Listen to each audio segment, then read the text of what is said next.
News First, face to face with Shalan Benedict. Hello there, very good evening and welcome to another edition of Face to Face. Today we're joined by the Deputy Legal Secretary of the Samagi Jana Balawegaya, Attorney at Law Tharaka Nanayakkara, a young leader of course representing the Samagi Jana Balawegaya. A very good evening, Tharaka, and welcome to the show. Good evening to you, Shalan. Thank you for having me. Thank you very much, Tharaka, for joining us on our program. Tharaka, one of the main issues that we really have in this country is the fact that we don't have enough youth representation. Now, when I say youth, I don't mean people in their 20s because we are not there yet. Maybe parliaments in more developed states have members in their 20s, but we have just a very few, and our parliament has very, very senior members, very little youth representation. Now, Sri Lanka has really come out of its shell with the economic crisis, with the Aragalaya, and with the struggles that we're facing on a day-to-day basis. And we have realized that appointing same old people over and over and over again when they've failed us countless number of times is pointless. However, in a political sense, that does not mean that we can just go and throw out the entire 225 as the rhetoric once was. But the main concern that a lot of people have right now is that even if they do elect youth representatives, young politicians, new faces into parliament, it's the same old people who will be running the show. Is this not true?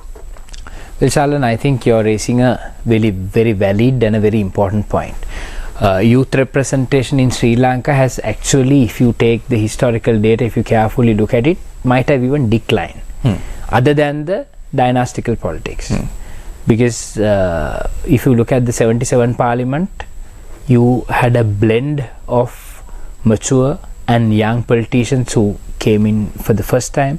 Then you look at Mr. Premadas's government in 1989, so many young people, for instance people like Tharaka Nanayakkara, who were university students, who were first generation politicians. So then 1994, Mrs. Chandrika Bandaranaike's group, it had Nalandel Lavalas, Dalasalaha Perumas, Dilan Pereiras, several, I mean, they have lost their political, some of them have lost their political validity now, but there was a nice, they were there at the time, young generation. So now when you look at it, yes, what you say is correct. The young MPs are there, young provincial councillors may be there, but the parties are run by very senior leadership. Now relatively, when you take SJB, our leader Honorable Sajith Premadasa is a relatively younger bracket. You take the President, Honorable His Excellency Ranil Wickremesinghe, he is over 70. You take the Prime Minister, classmate of the President, he is over 70. So in all the other professions, all the other vocations, 70 is the time to let go. But here 70 is the time that they still hold on to it, and you can't totally blame them because most of them are elected. If people elect them, that's democracy. However, I firmly believe that youth should be given more opportunities, not only at the local level, not only at the provincial level, but at the national level, and they should be given responsibility to run ministries, to run the political machinery, and eventually rise to leadership, because that is a trend, Shalan, we see. You take Justin Trudeau, or you take the French president, most of these people are young people, but as you very correctly said, we cannot, you say, take Jacinda Ardern, the former Prime Minister of New Zealand, a young mother. So this is the trend, but Sri Lanka being Sri Lanka will have to take things a little slow, but I feel it's high time. And as you correctly pointed out, with the Aragalaya, we have broken a lot of barriers. But we had to see for what reason. It has to be for good reason. It's good that we managed to chase away a president who was functioning against the public will. But from there, where do we proceed? Now we have a president who is again backed by the same crowd, the same Rajapaksa clan. This is not what the people wanted from Aragalaya. But having said that, this has to be a democratic struggle. This has to be a peaceful, democratic, but a very strong struggle to put right people in right places, so that Sri Lanka rises from the ashes, because you can't expect miracles from a government that doesn't have a mandate. Now you see, when you look at the VAT issue, which we'll, I suppose, speak at length on the next round,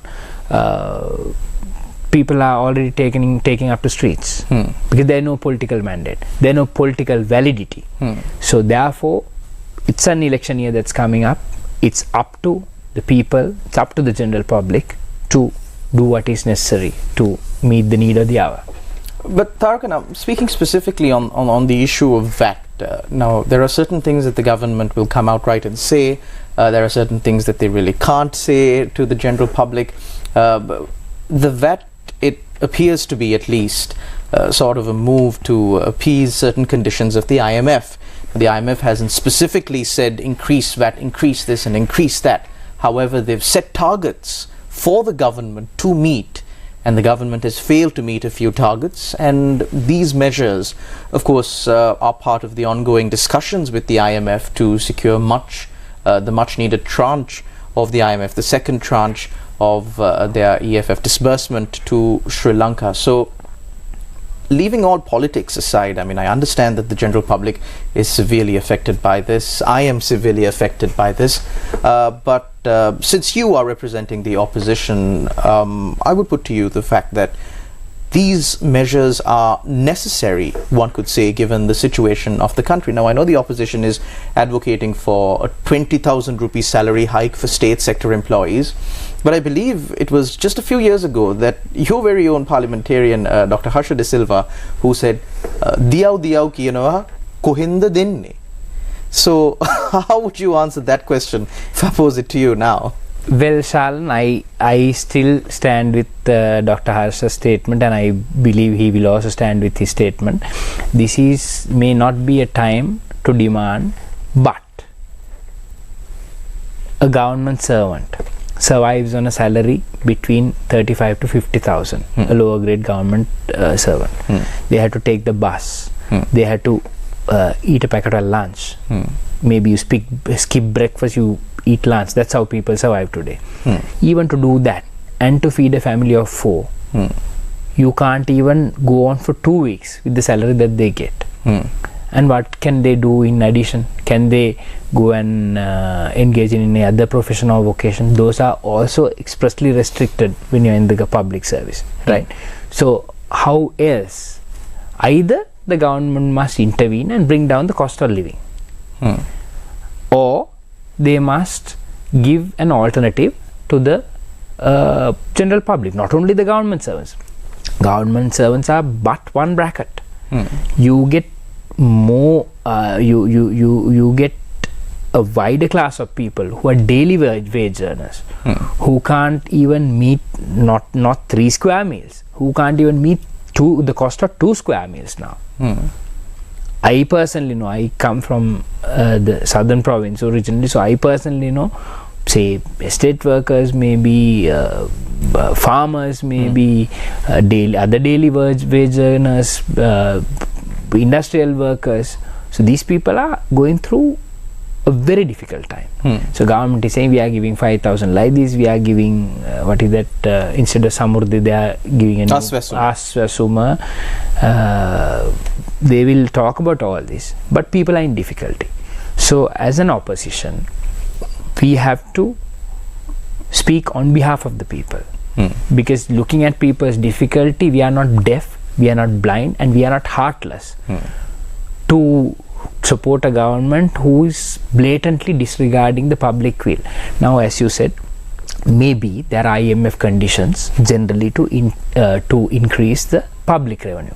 They wouldn't say put 18% VAT on petrol.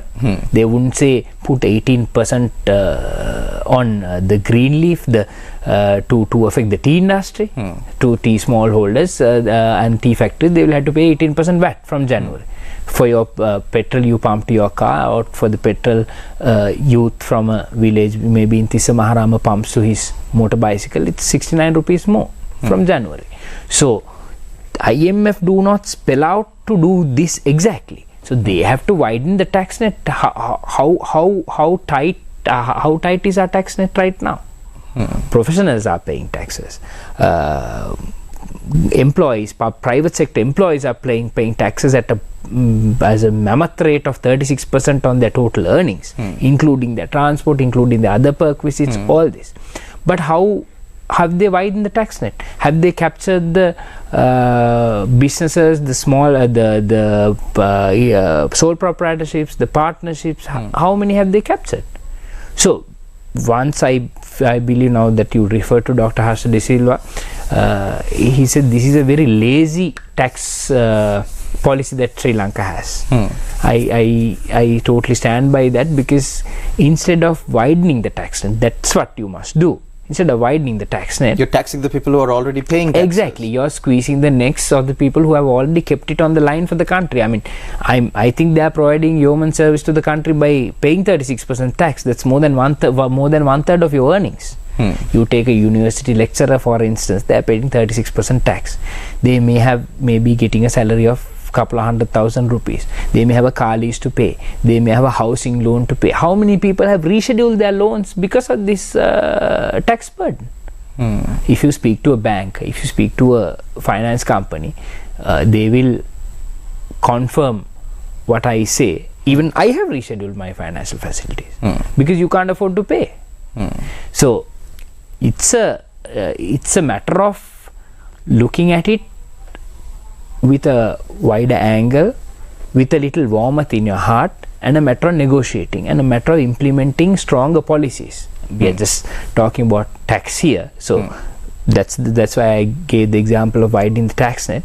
So there's a lot they can do. Without doing that, they are just putting the blame. Now I heard Honorable Shehan Singh, State Minister of Finance, yesterday when the VAT amendment bill was brought in, he said we have to pass this before the 12th. If not, we won't get the IMF tranche. Fine, we understand that we need to comply with the demand. I mean, we are not SJB. We have not said we should not have gone to IMF.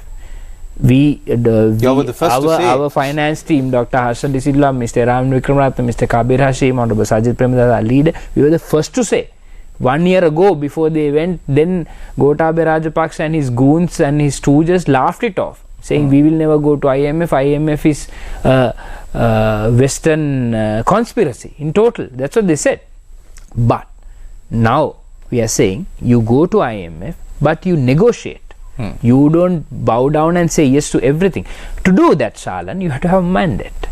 Now, His Excellency the President, or this government, which is backed by mostly SLPP parliamentarians, do not have a clear mandate. After the Aragale, the entire political dynamic of this country have changed. It has totally changed. So if they get into an election now, they won't even get 1/3 of the seats that they have right now in this parliament. They know that very well. That is why, despite our agitations, they are not even having the local government elections. They are not going for when a country is in difficulty. You see, you take England for example, when there are political issues, when there are economic issues, when the government of the day can't meet those challenges, the Prime Minister will resign. They will go for elections. So they can't go for snap elections. They can't test their mandate, because they know they do not have a mandate.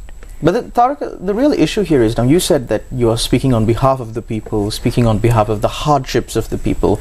Now correct me if I'm wrong, but it was the same government of or the current party that is in power, the SLPP, headed at the time by former President Mahinda Rajapaksa, who were vehemently against increasing taxes on fuel.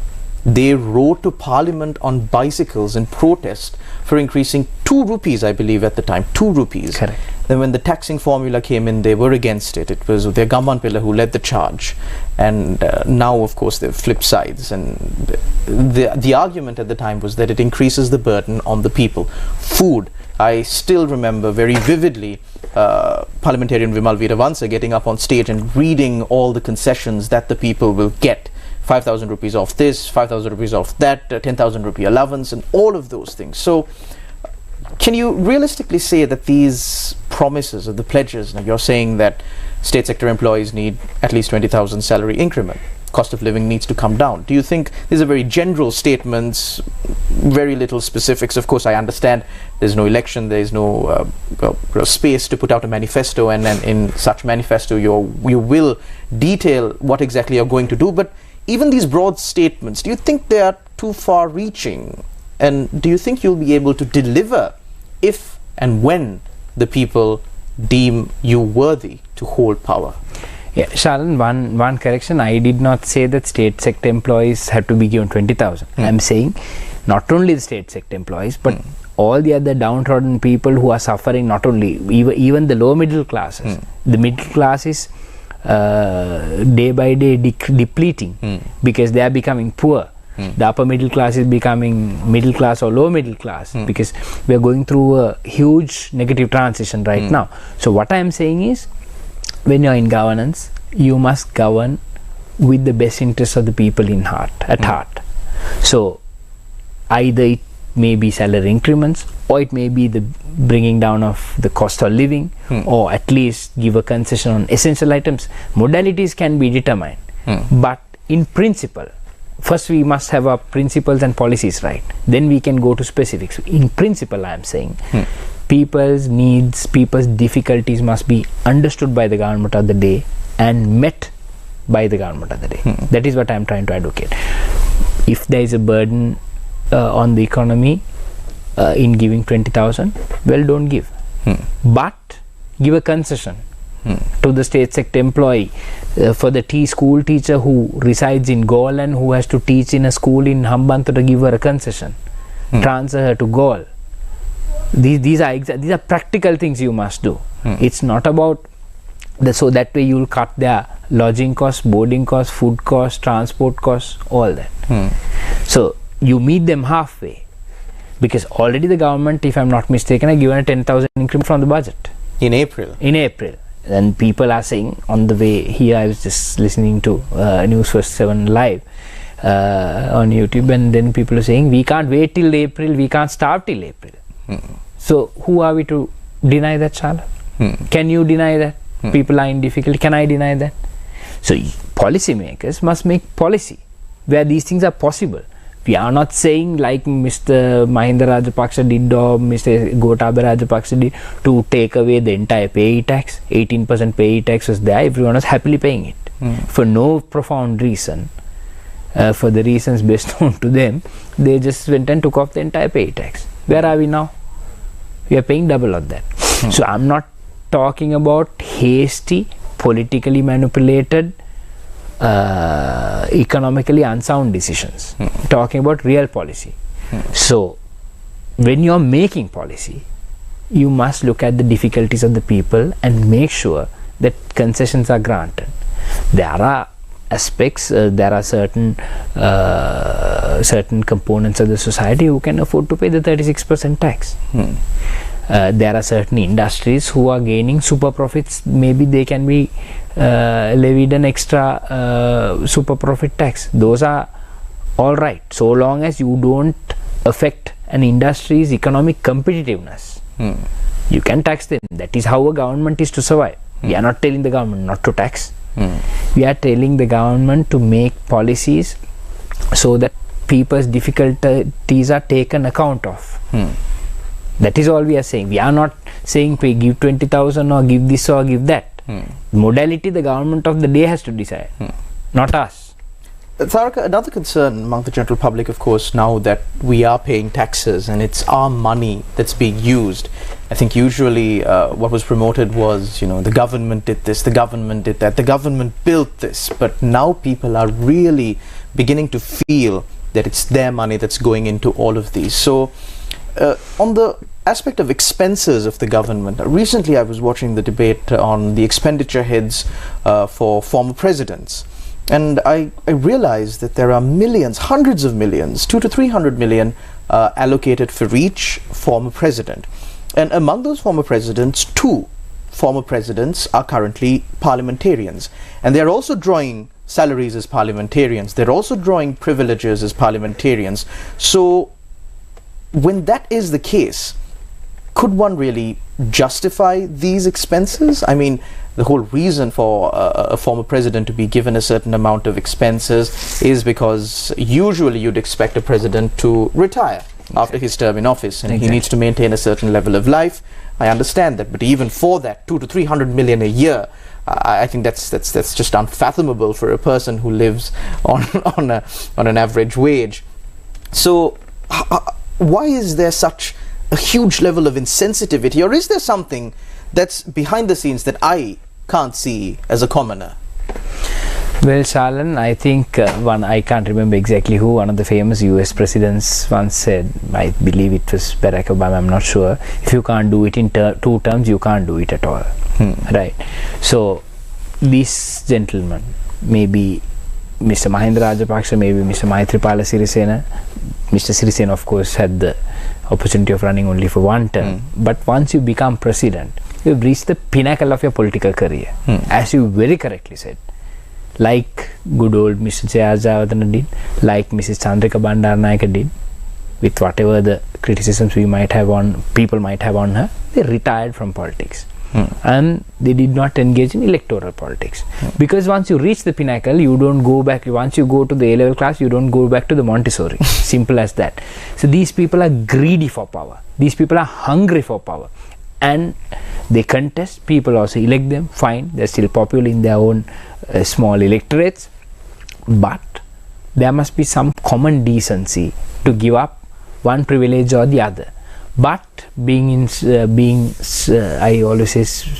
Lanka, those common decencies, common courtesies do not exist. So we must entrench these things in the constitution.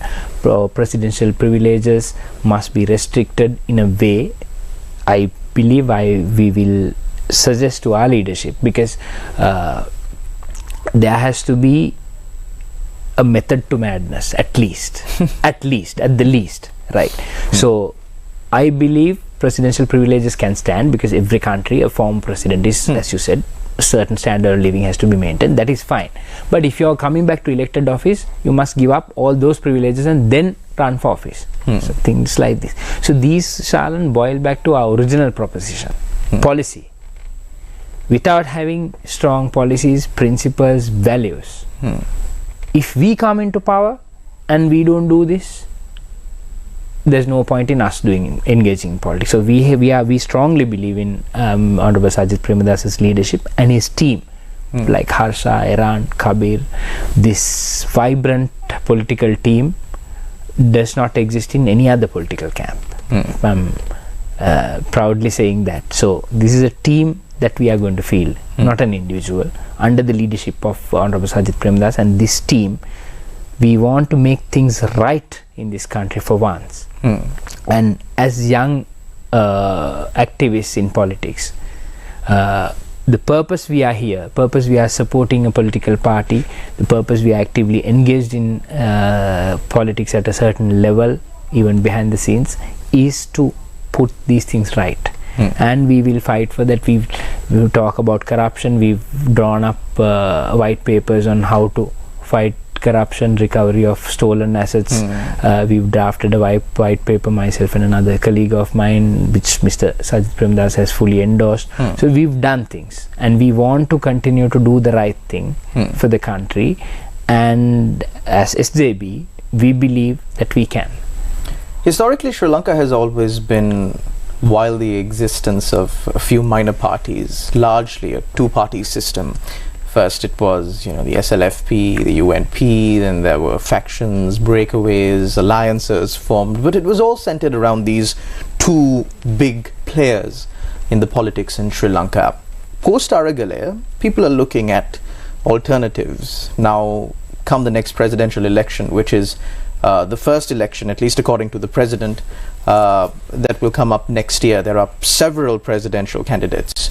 Then there are the minor political parties like the Jatika Janabalavekya also coming up.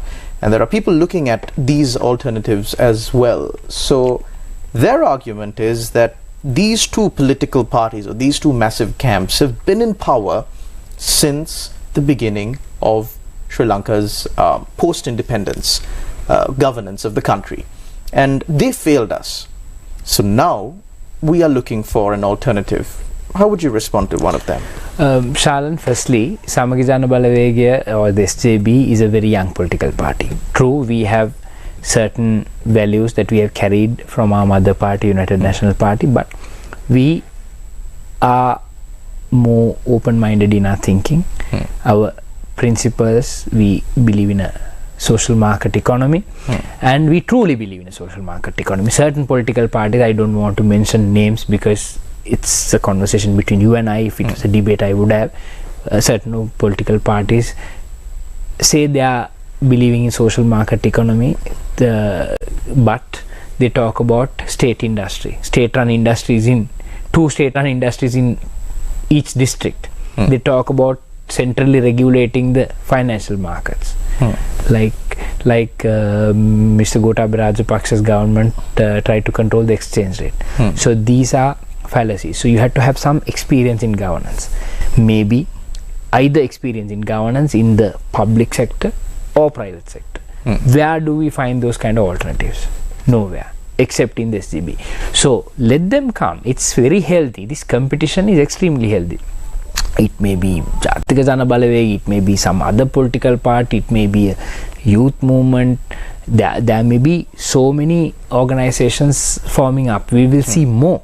We will see entrepreneurs coming in, we will see businessmen coming in, we will see professionals coming in saying, I will be the president, I will run for parliament. All this competition is healthy, there is no problem. People will have more choice. Like we believe in a free market, there will be ample supply, and people can demand what they want. Right? But end of the day, we must look at, when we are looking for a set of people to govern you for the next 5 years, when you're looking for a president to run this country for the next 5 years, we are looking at a person and a team who are going to take up a very, very uphill task. So experience counts, professional background counts, leadership, proven track record of leadership counts, because everyone can challenge, make speeches. Every politician has the gift of the gab. They can stand up and criticize and say, we will put these things right, speak in a very broad sense.